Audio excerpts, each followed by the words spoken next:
or have little, if any, inclination for such return to nature.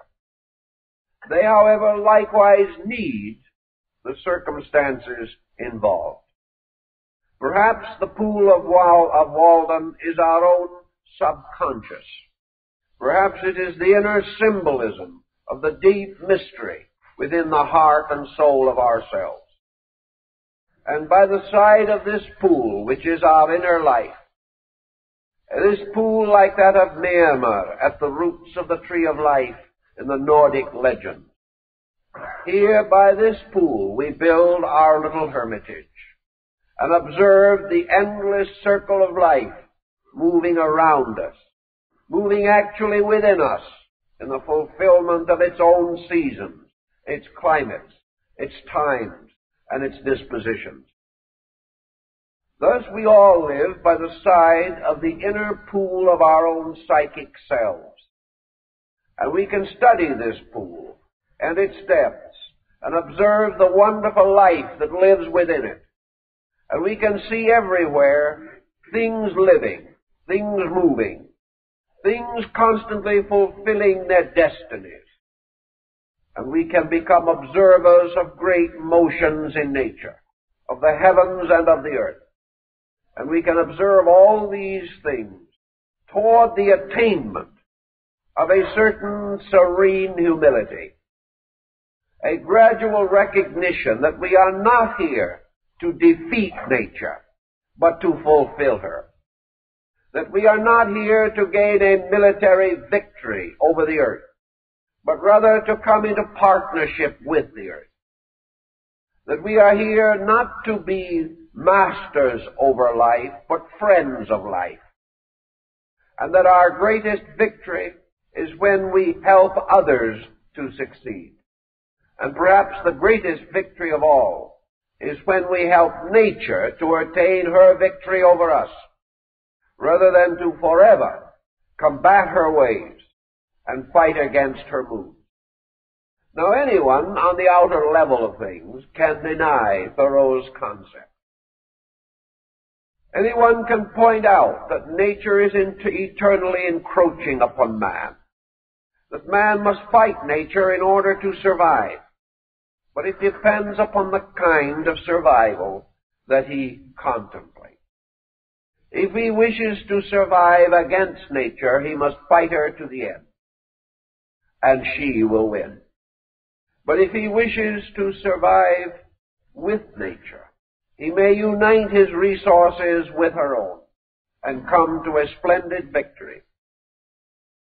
Again, it may be said that this is all theory and platitude, that it has little to do with the pressing facts of living. But how comes it then, as Thoreau points out, that the pressing facts of living lead only to death? Why is it that the individual, following what he calls practical ways, comes always to misery? Why is it that the path of glory, as General Wolfe said, leads but to the grave? How can we be so sure of our way of life, so confident of our concepts and policies, only to wake each day more weary with them all, to find less and less that is meaningful, and to gain an ever-increasing suspicion about our neighbors, and an ever-increasing doubt about ourselves? Something has to be awry. It was not intended to be this way. It was not intended that we should suffer through these years in constant servitude to antagonisms and strife, binding our national histories with war, binding our private lives with sorrow and conflict. What is the reason? And perhaps Thoreau would say it is because each of us has overlooked something. And that thing we have overlooked is the need for what the modern religionist terms retreat. Retreat is a return to quietude. And every individual at one time during his lifetime should have the experience of quietude. He should sense its archetype within his own nature. He should begin to recognize the importance of a new and intimate association with value, especially this value within himself. Today, more and more of our Western peoples are practicing religious retreat. This is rising in many sects and creeds. This retreat being the going away for a few days, for a week or two, perhaps annually or when occasion permits, to some religious cloister, there to remain quiet, apart from the world for a little while, not to neglect duties forever, but to find some way of rediscovering the possibility of interior contentment, the possibility of experiencing the strength of an integrated inner life, and that in this experience must lie the beginning of the correction of the evils of our times. Until we begin to have some faith in internals, some vision of eternals, we shall continue in this terrible cycle of confusion, competition, and conflict. There has to be a reorientation in which we discover wherein lies our hope of value and security. That this security does not come to us through our bank accounts or through our investments, but through our ability to exist apart and away from these things which we have learned to regard as inevitable. In nature around us, we observe constantly the strength of the individual. The individual does not know that it is strong. It is strong by an instinct stronger than life itself. Out in the forest, the mother animal bears her young alone, and apparently without apparent fear. There is no physician, there is no society to protect her, there is no one concerned about her. Yet in her own quiet and complete way, she performs the mystery for which she was created. And she continues to care for her young in a wilderness. And yet in this wilderness, except on rare occasion, she finds little cause of unusual anxiety. She expects danger. She is prepared for it. And yet she faces it herself. It is not possible for her to call the police or ask for help or to depend upon a strong society to protect her.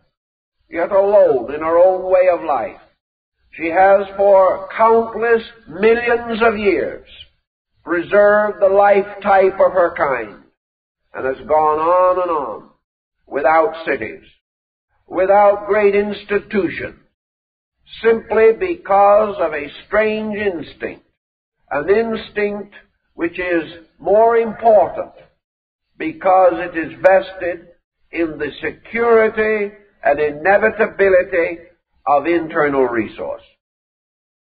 We cannot go back to her way of life in everything, but we can sense that we live in the weakness of perpetual dependence, that we have learned not even to think for ourselves. We cannot plan our own daily menu. We cannot do the common chores of life. Everywhere we must be helped. We must be assisted. We must be supported and carried. But in nature, there is a wonderful directness of action. An action which reveals that each thing has its survival in itself. And some way, on our level, as human beings, without becoming self-centered, selfish, or actually isolated, we must learn something of this lesson, that each individual is his own physician, that each individual is his own teacher, that within himself is his consolation and his refuge, that this does not deny his religion but perfects it, that this does not separate him from his brother, but causes him to meet his brother upon a higher level of integrities and values. The individual who is internally integrated meets his brother without avarice. When we have found security in ourselves, we do not rush to others to supplement our weakness. We go to them rather to share our strength. And this endless dependence upon people, which we often call regard, is endless selfishness, depending upon other people for the strengths and values which we have lost in ourselves. To find these things again, to make them real in our purposes, is to build our little house by the shores of Walden Pond. Here we can begin to contemplate the values of life itself. Nature perhaps can convey to us the wonderful power of its ever-flowing inevitability. It tells us that we are living in the midst of a universe that is stronger than we know, that the universe around us has not decreed weakness, that it has not conferred these blights we suffer from. The universe, nature, the world, these great unities confer that which is necessary. They are everywhere productive of reasonable abundance, and man, by making fair use of both the abundance and the opportunity, lives in a universe that can provide for him all that is needed for his security and peace of mind. Rather than to continue, however, man has changed his point of view. He has forgotten that nature supports life for purposes, and that these purposes must advance nature, or nature will turn and revenge herself upon those that pervert her ways.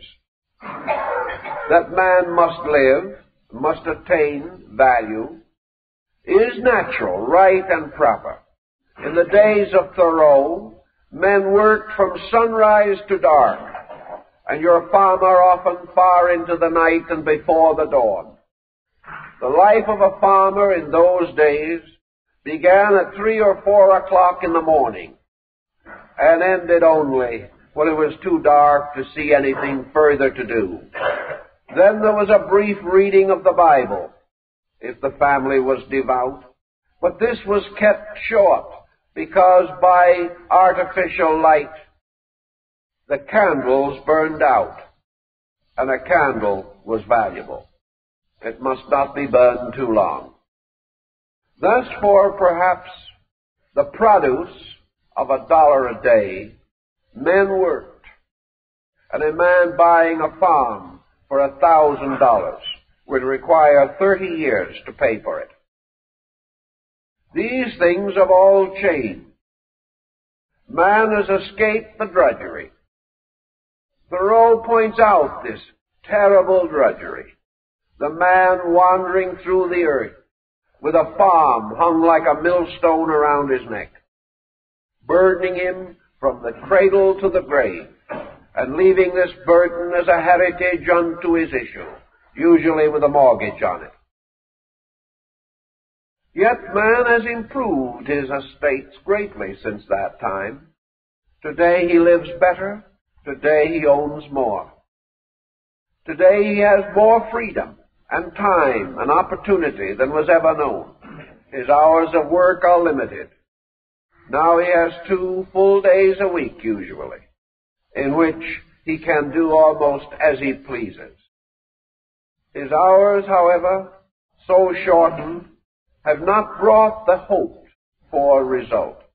I've read many early works on socialism and various movements in this country in the great rebellion period against the tyranny of 12 and 14 hours work hours a day.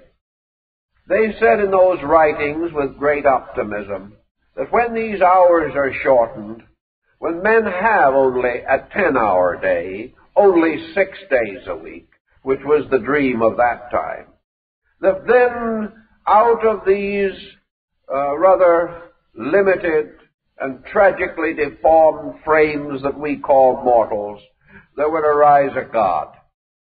That with this leisure time we would rebuild the world, that wars would end and friendship would come, because a man who had an extra hour every day would spend it improving himself, reading and studying and serving his neighbor, and doing all kinds of wonderful things. Music would come to him, art and literature and travel.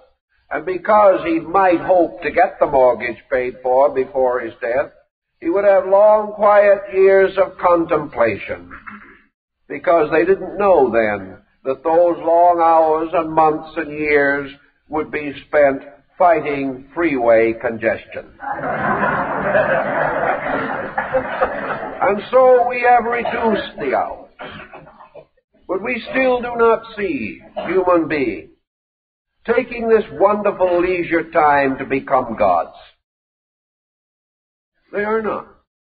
They are going on much in the old way, as Thoreau suspected that they would. Because within themselves they have not yet come face to face with the fact of life. They have not come to know that man is a peculiar creature and that he is capable of being something more than a beaver.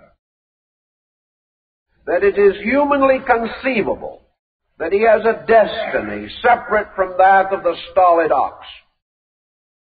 That he is actually capable of being a creature of the air, a creature of dreams, of hopes, and of inner life.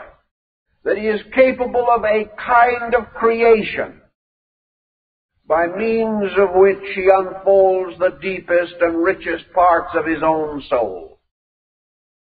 He simply has not found this out. A few have, and have become the free dreamers of our world. But for the most part, we have no concept that man has a different destiny than the worm. We wish to be super worms, super beavers, and in this we are content. We wish to buy time in order that we can waste it, on the ground that indolence is the final proof of success. Thoreau did not advocate, nor did he practice, a perpetual retirement. In 2 years and 2 months, he left his little pool by Walden's Oaks and never returned to it again.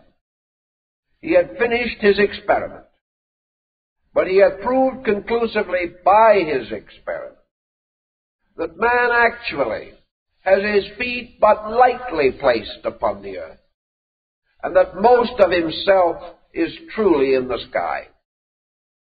That those things which bind him to the earth have been so distributed by nature that every inducement has been given to man for his own freedom, for his own right to grow upward into the light of the destiny for which he was planned and fashioned.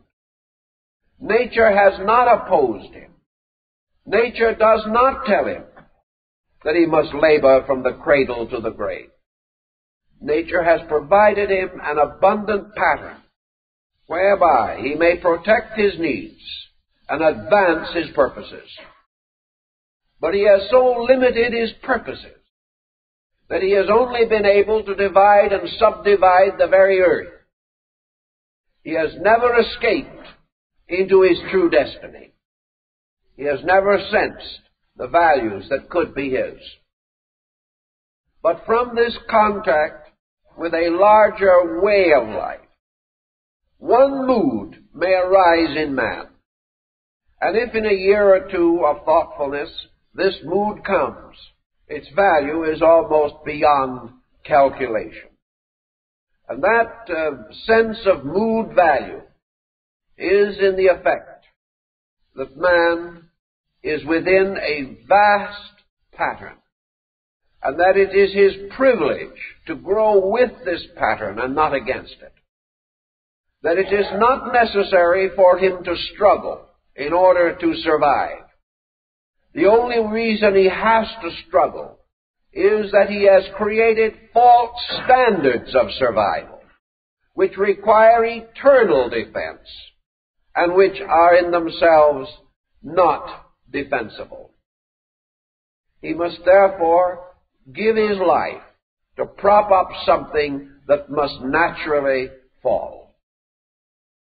In this thinking, if he can gain what Lao Tzu calls this sense of Tao, this sense of movement, this dance of life, as Havelock Ellis described it, it is that life is a magnificent sweeping motion.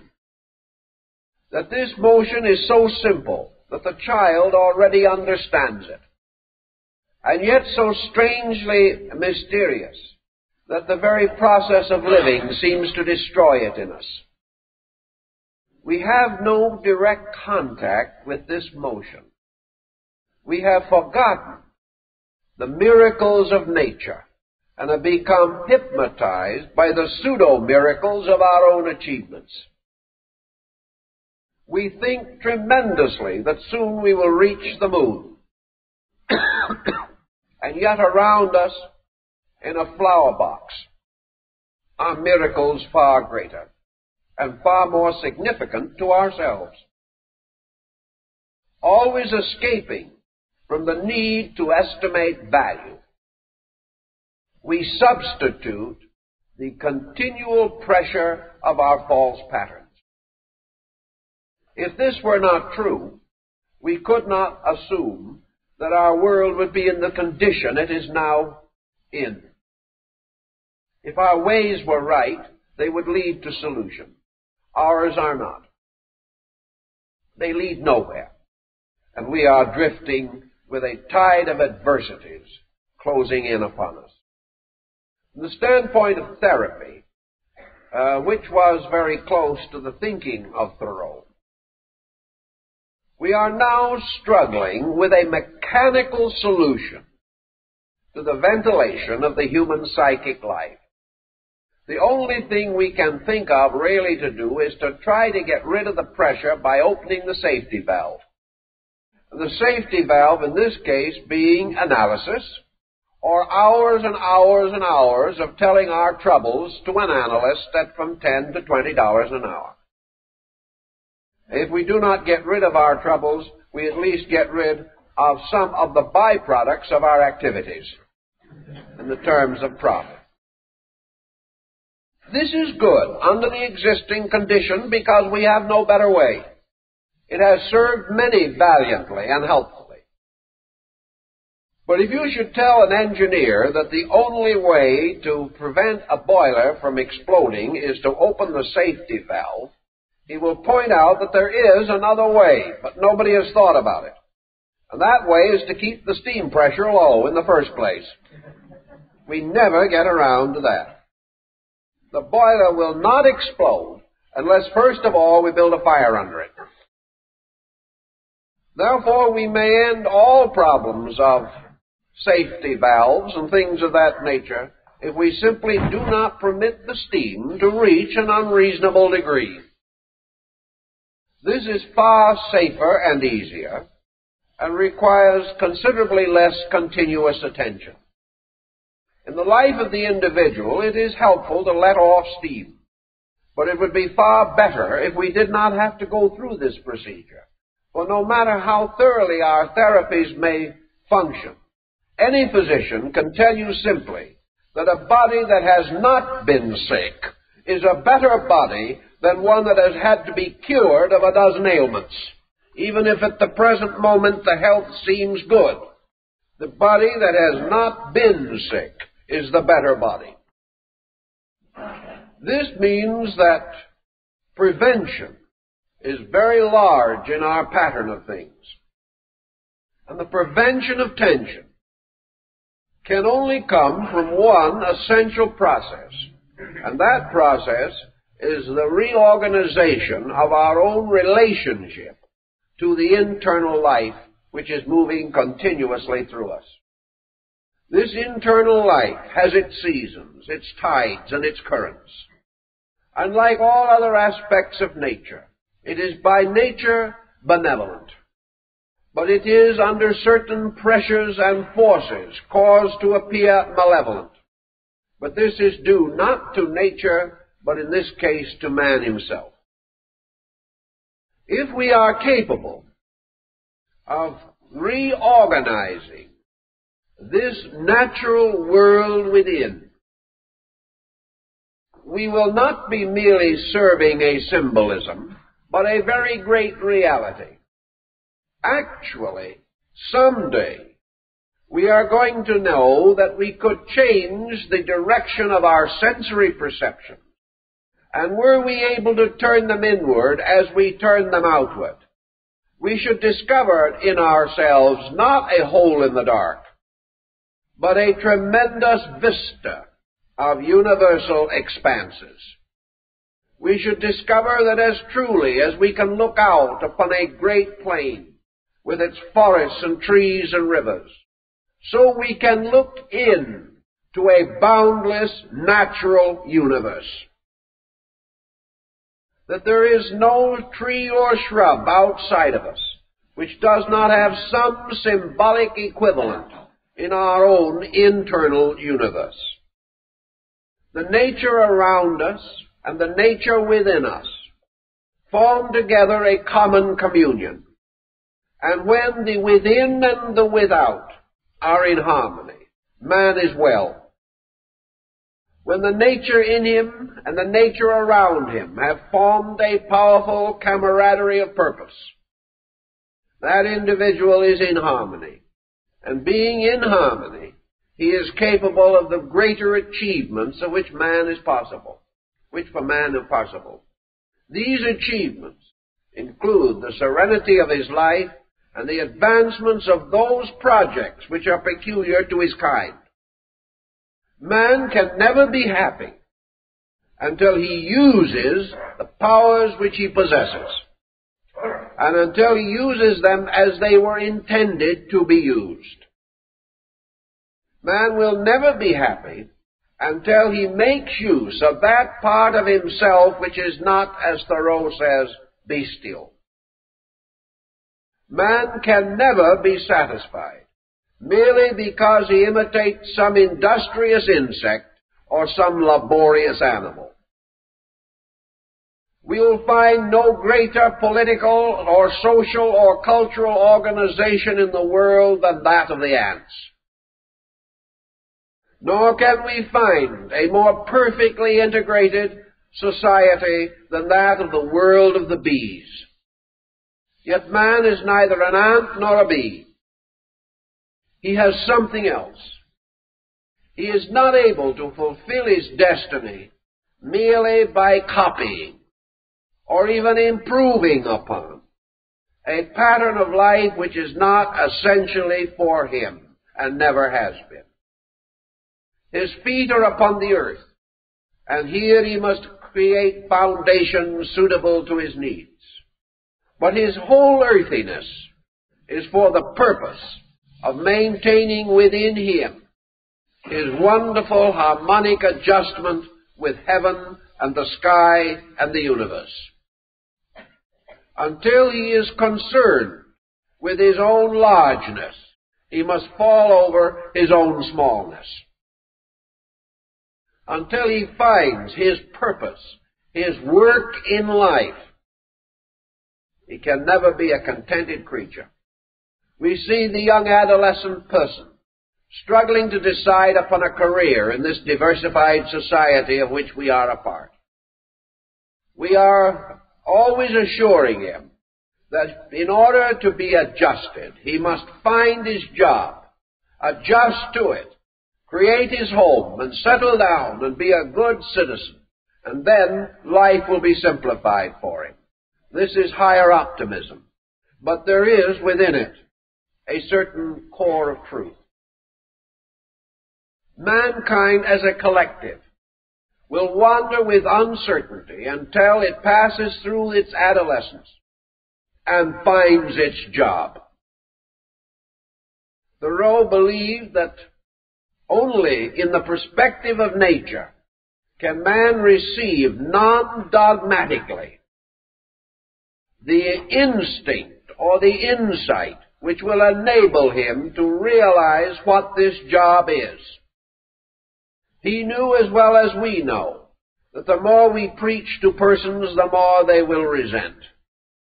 That you cannot force a job upon anyone without creating his discontent. He must discover. And he must discover by coming into the presence of something bigger than himself.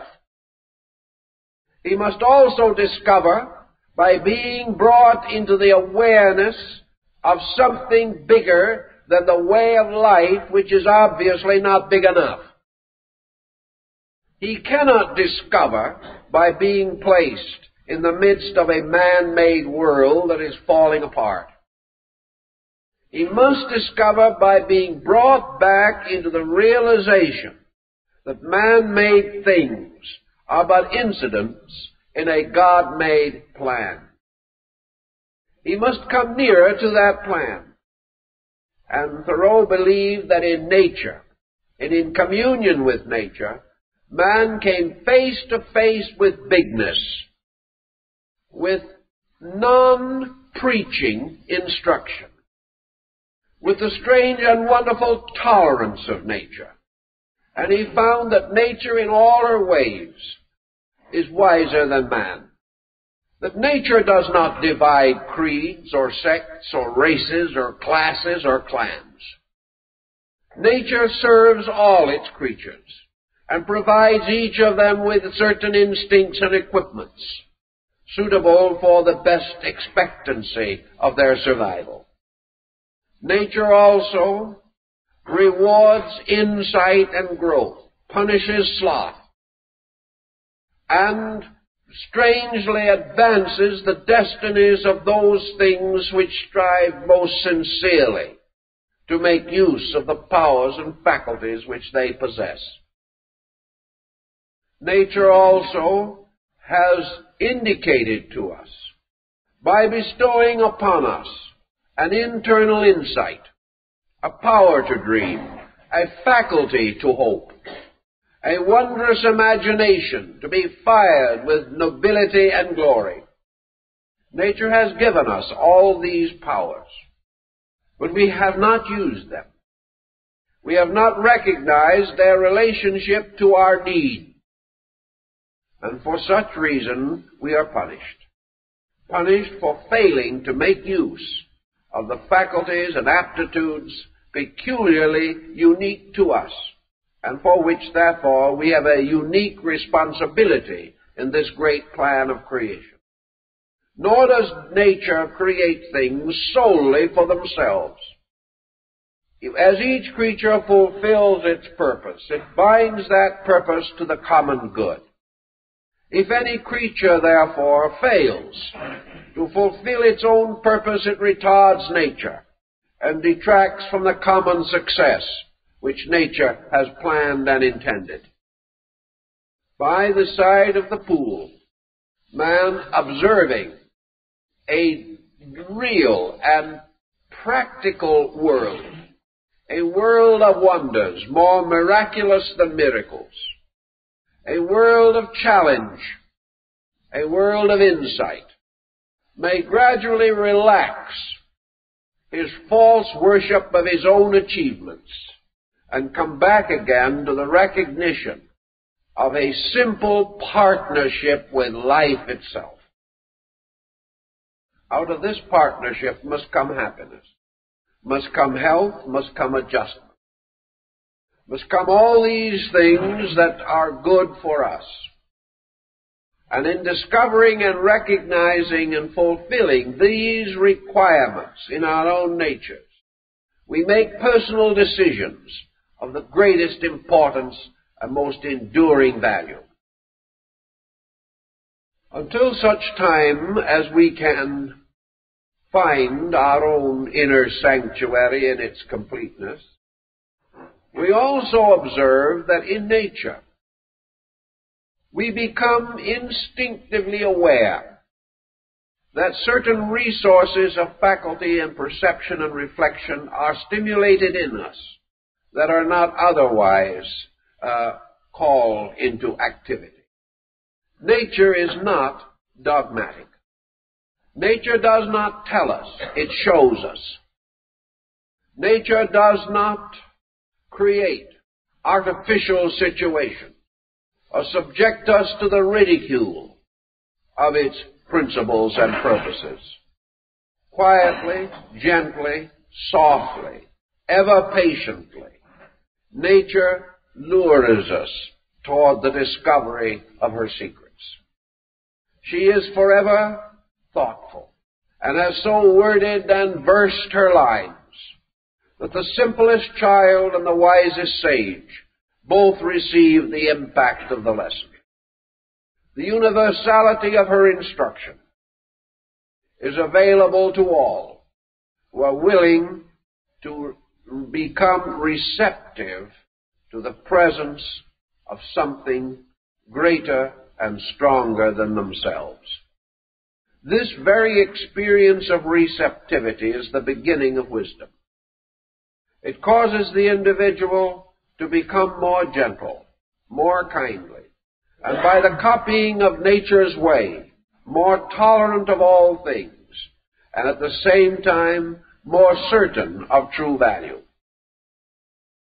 If man, through the adjustment of his own life with his own internal, can discover nature in himself, he will discover there the quietude and peace that Thoreau found by Walden's Pond.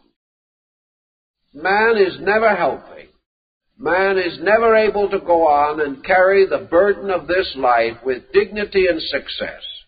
He is never wise, he is never good, he is never sufficient until he can approach his own inner life without fear. He is never better than when his defenses are not operating. He must be able to enter into the inner part of his own consciousness and find there the natural motions of nature. This inner life of his must be a pleasant garden, filled with happy thoughts and memories, carrying only the proper flowers of its various seasons. A man must be content in the presence of this inner life, as long as he has to take test after test to extrovert his neuroses, to find out whether he is a paranoid or a dementia victim, whether he has incipient split personality or merely one overwhelming load of frustration. Whenever we think of man now as an inner being, we think only of a psychotic. We never ask if the individual is well inside. We know he isn't. When we see him conduct himself, our only concern is which one of a dozen manias is he suffering from? Or is it a compound of several? We take it for granted that man is sick inside. And we have very little confidence or very little opportunity to see the reverse. This is not the way that we can ultimately succeed. The continuance of this is total failure for ourselves and our kind. And we cannot force our way, battle our way through these dilemmas. Nor can we cure anything by demanding that other people accept our various dementures and be patient with them. These kindly people may be there and sacrifice their own lives for our mental and emotional intemperances, but nothing is solved. The solution lies only in the restoration of internal health. And this restoration is symbolical in the Walden story, for in it we find Thoreau sitting quietly by the side of the pool, too quiet, too happy, too absorbed in the acceptance of life to even wish to fish or to do anything else. All he wishes to do is to permit the wonderful reassurance of nature, the tremendous purposefulness of life to be felt, to be experienced, to be known, to suddenly discover the goodness of the world, and to realize that all badness is our inability to see this goodness. And from this simple experience, this acceptance of value, to take into ourselves for the first time the principle of true health. For true health arises from joy. It arises from contentment. And contentment is the one end which our civilization would and should seek to bestow. We are willing to pay for it in terms of labor and sacrifice. But to perform both, the labor and the sacrifice, and never know the contentment, never to find it in our seeking, is not right. Nor can we permit ourselves to be deluded by a passing moment of happiness, or a day or two when things seem to be better. This is not contentment, for these days of pleasure can be swept away with nights of grief. Things are wonderful, and suddenly tragedy strikes and our worlds crumble. This is not the answer, that by accident or incident we seem to be safe for a little while. The real answer lies in the rediscovery of our relationship to nature. And I think in the terms of Thoreau, the realization that our association with nature is for one purpose only, namely the purpose of providing us with the means to transcend the physical aspects of life, to find not in our advancing industries our goal, but that all things, actually and factually, exist for the purpose of making man's inner life beautiful. The moment they cross this purpose, the moment they take away from the peace and happiness of man, they are wrong.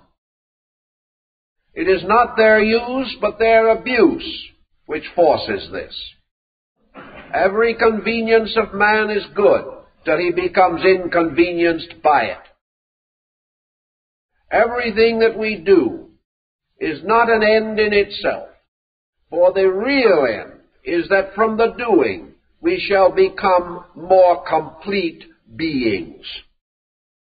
And in the completeness of our beings, we have the completeness of our wisdom, of our understanding, of our love, of our health, of our peace of mind and soul, of our faith and our philosophy. Until these things are the complete things for which we strive, we shall not achieve the security we seek.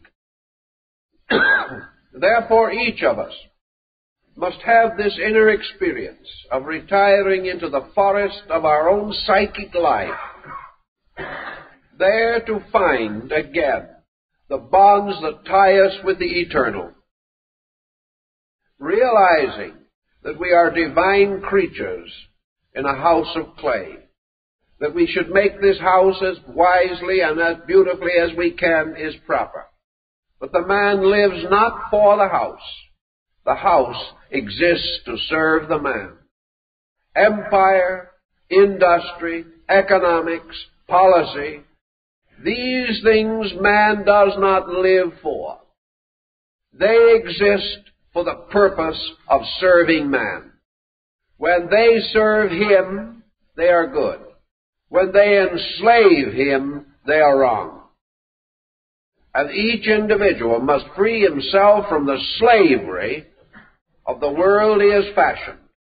And to do it, he must return to the real world, the world that he did not fashion, the world he has lost and forgotten because he was so busy with his own inventions. If he does this and achieves this, I think he fulfills the spirit of the idea which Thoreau attempted to convey. Time's up.